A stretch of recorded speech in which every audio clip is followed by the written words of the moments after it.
8 ते 14 मार्च 2026 चे भविष्य भाकीत. पुढील 6 महिने जगावर युद्धाचे सावट राहण्याची शक्यता. मागील आठवड्यात 3 मार्चच्या चंद्रग्रहणाचा परिणाम वर्तविताना मोठे देश युद्धाच्या उंबरठ्यावर उभे राहण्याची शक्यता वर्तवली होती. त्याचबरोबर America, Iran, Israel, Europe, Afghanistan या देशांचा उल्लेख केला होता. अमेरिका व इस्रायलने इराणवर केलेल्या हल्ल्यात इराणचे प्रमुख अली खोमेनी यांचा मृत्यू झाला आहे. या युद्धामध्ये युरोपीय देशांनी अमेरिकेला साथ देण्याचे ठरवले असून चीनचा इराणला पाठिंबा मिळत आहे. दुसरीकडे पाकिस्तान अफगाणिस्तान युद्ध सुरू झाले आहे.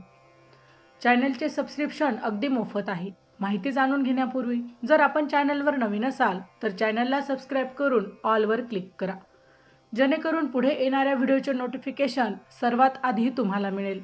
व्हिडिओला लाईक करा आणि आपल्या प्रतिक्रिया कमेंट करून नक्की कळवा.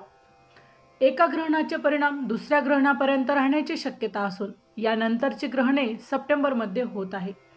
त्यामुळे पुढील 6 महिने जगावर युद्धाचे सावट राहण्याची देखील शक्यता राहील. विशेषतः 19 मार्चपर्यंत युद्ध आणखी चिघळण्याची शक्यता राहील. जून-जुलैमध्ये पुन्हा एकदा मोठ्या युद्धाची शक्यता राहील. नवीन वर्षात सप्टेंबरपर्यंत जागतिक स्थिती अस्थिर राहण्याची शक्यता असून तेलाच्या किमती वाढल्यामुळे महागाईत वाढ होऊन काही देशात अराजकता मजण्याची शक्यता राहील. याचा परिणाम शेअर मार्केट व परराष्ट्रीय व्यवहार व्यापारावर होण्याची शक्यता असून मार्केटमध्ये मोठी मंदी देखील पुढील काळात राहील. या परिस्थितीत सोन्या चांदीचे भाव मोठ्या प्रमाणावर वाढण्याची देखील शक्यता राहील. पुढील काळ प्रमुख व्यक्ती, राष्ट्रप्रमुख, मोठ्या पदांवरील व्यक्तींसाठी प्रतिकूल राहणार असून मोठ्या व्यक्तींचे घातपात, हल्ले किंवा मृत्यूच्या घटना संभवतात. मोठ्या पदांवरील व्यक्तींची हकालपट्टी, राजीनामे, निवृत्तीच्या घटना देखील पुढील काळात संभवतात. काही देशात मोठे बंड होऊन सत्तापालट होईल. नागरिक मोठ्या प्रमाणावर रस्त्यावर उतरतील. याचा परिणाम देशांतर्गत उद्योगधंद्यांवर होण्याची शक्यता असून बेरोजगारी वाढेल. आयात निर्यातीला मोठा फटका बसेल. मोठ्या कंपन्यांमध्ये नोकर कपातीचे निर्णय होतील. परदेशगमन महाग होईल. विमानसेवा विस्कळीत होऊन विमान दुर्घटना, वादळे यांमधून मोठी हानी संभवते. पश्चिम किनारपट्टीवर वादळाचा धोका राहील तर उत्तर भारतात भूकंपाची घटना संभवते. काही ठिकाणी वायू गळती, गॅस सिलेंडरचे स्फोट, रासायनिक कंपन्यांमधील स्फोट, आगीचे अपघात या घटना अनुभवास येतील. देशाच्या आर्थिक स्थितीवर विपरीत परिणाम होण्याची शक्यता असून रुपयाचे मूल्य घसरण्याची शक्यता राहील.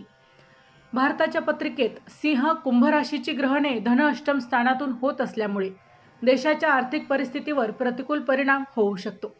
या काळात शेजारील देशात हिंसाचार, जाळपोळ, स्फोटक घटना होऊ शकतात. चलन बदलण्याची शक्यता नाकारता येत नाही. दुसऱ्या बाजूला देशातील ज्येष्ठ किंवा महत्त्वाच्या राजकीय व्यक्तींचे अपघात, मृत्यूच्या घटना या काळात संभवतात. राजकीय व्यक्ती, मोठे अधिकारी, उच्च पदावरील व्यक्तींचे राजीनामे, निवृत्तीच्या घटना संभवतात. महाराष्ट्राच्या तृतीय नवम स्थानातील ग्रहणांमुळे धार्मिक आणि जातीय वाद शक्य असून मोठ्या नेत्यांवर हल्ले होतील. राजकीय, सामाजिक, धार्मिक क्षेत्रातील प्रमुख व्यक्तींवर हल्ले होणे, विरोध, निदर्शने तसेच या क्षेत्रातील व्यक्तींच्या मृत्यूच्या घटना घडण्याची शक्यता आहे. माहिती आवडली असेल तर अवश्य शेअर करा. अशाच प्रकारची भविष्यभाकीत विषयक माहिती मिळवण्यासाठी आमच्या लाईव्ह प्रेडिक्टर या यूट्यूब चॅनलला अवश्य सबस्क्राईब करा. पुन्हा भेटू पुढच्या भागात. तोपर्यंत श्री स्वामी समर्थ.